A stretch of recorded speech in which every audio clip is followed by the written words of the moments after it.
Hola a los futuros ingenieros e ingenieras y a los curiosos de la ciencia y tecnología. En este video vamos a ver cómo funciona un transistor MOSFET, las zonas de operación y cómo es que ocurre los fenómenos de conducción que hacen útil este transistor. Para empezar, vamos a establecer diferencias con el JFET. Los transistores de efecto de campo de unión estudiados hasta ahora presentaban la característica de que con VGS igual a cero, la corriente entre drain y source no es nula cuando el voltaje VDS es diferente de cero.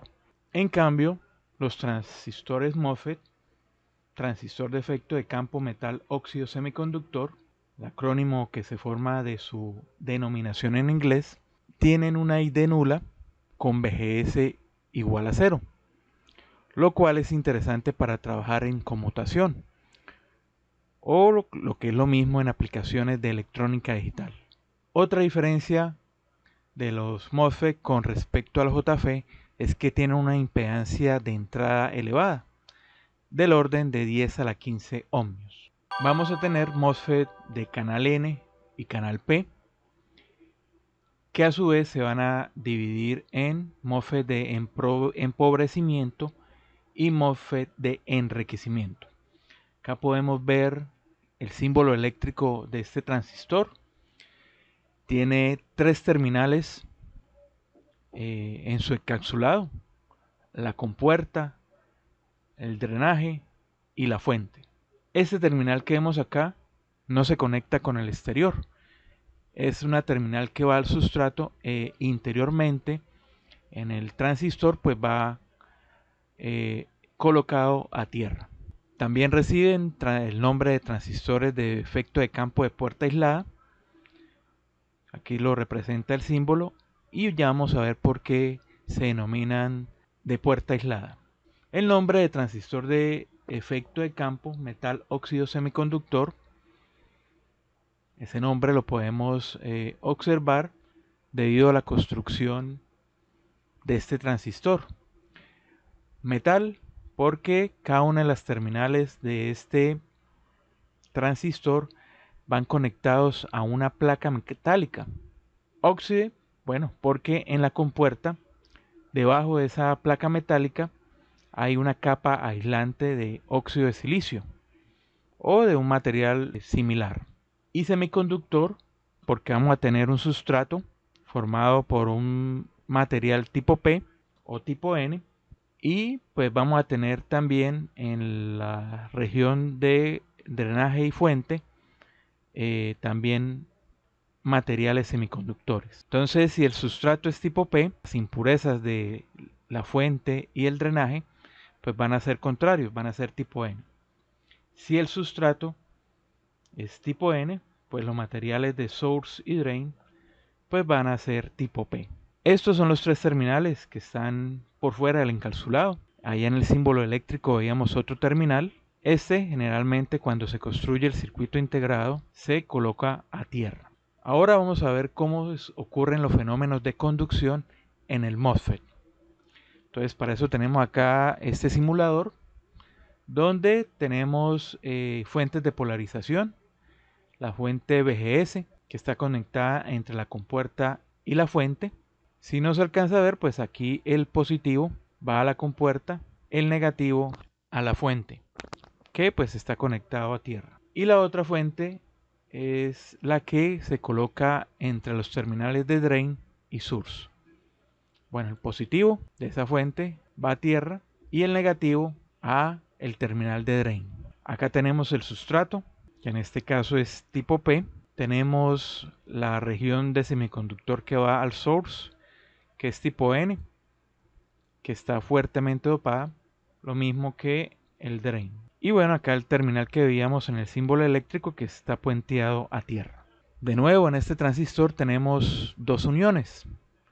La unión entre el terminal de fuente o source y el sustrato, y la unión que hay entre drain y el sustrato. Lo que ven de color blanco es la zona de agotamiento que se forma normalmente cuando se hace el proceso de difusión de las impurezas tipo N en el sustrato tipo P. Acá tenemos las curvas características del MOSFET. Acá en la parte superior graficamos la corriente de drenaje contra el voltaje BDS, o sea, el de esta fuente. Y en la gráfica inferior, pues tenemos la corriente I sub D contra el voltaje VGS. Si VGS es igual a 0, la corriente I sub D va a ser igual a 0, porque sin importar que aumentemos esta fuente de voltaje, no va a haber circulación de portadores de carga entre la fuente y el drenaje.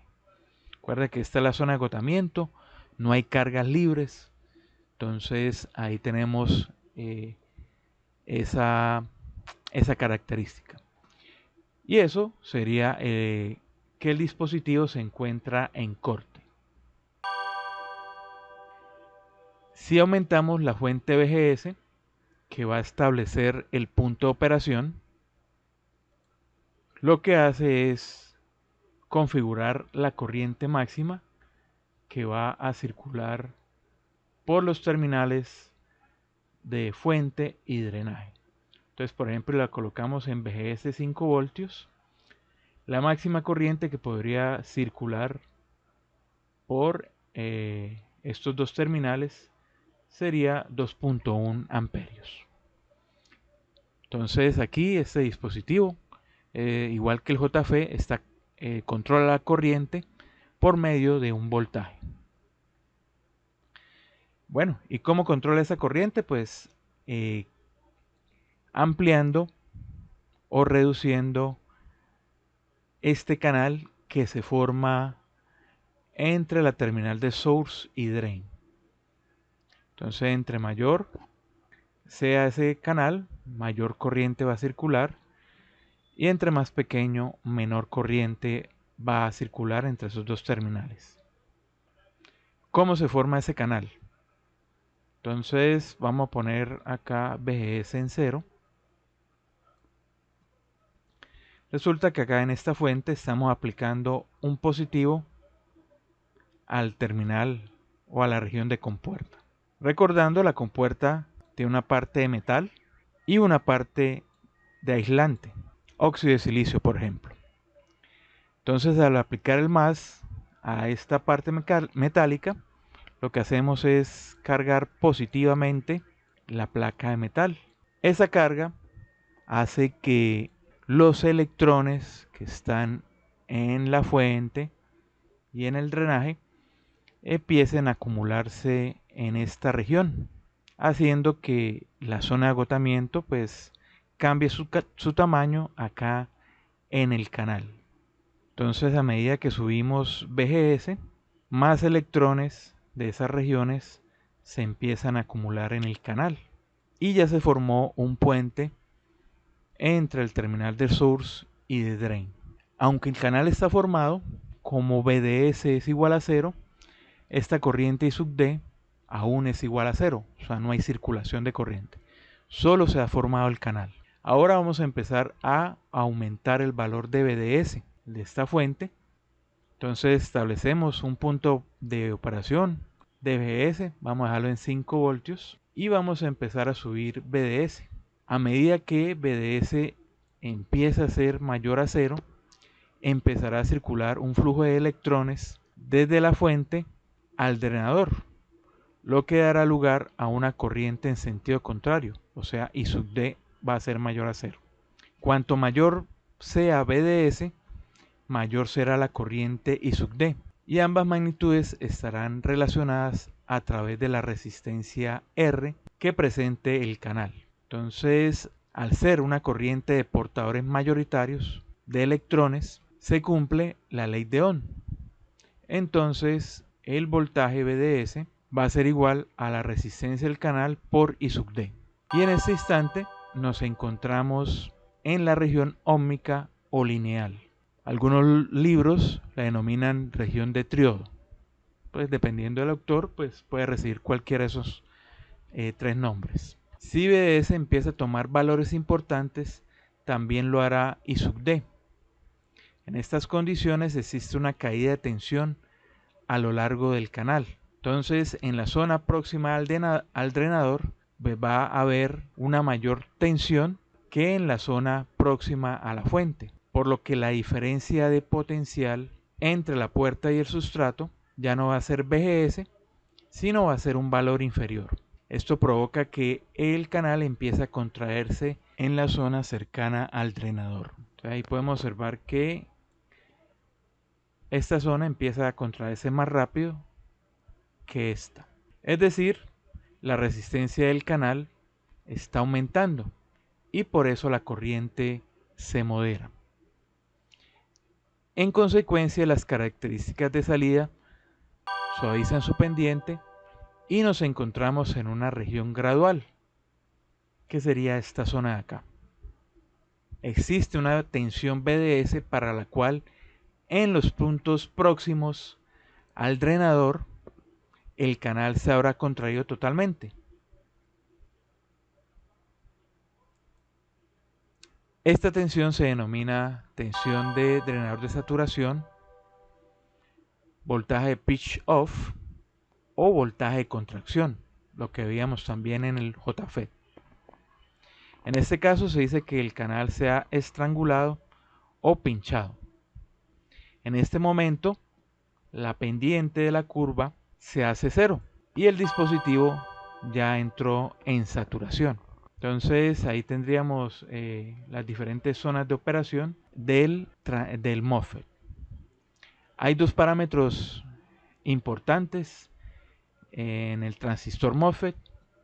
Uno es el voltaje de encendido o voltaje umbral, y el otro pues es el voltaje de contracción de pitch off que vimos cuando hace la transición de la zona gradual a la zona de saturación. El voltaje umbral se puede observar en la gráfica de I sub D contra VGS.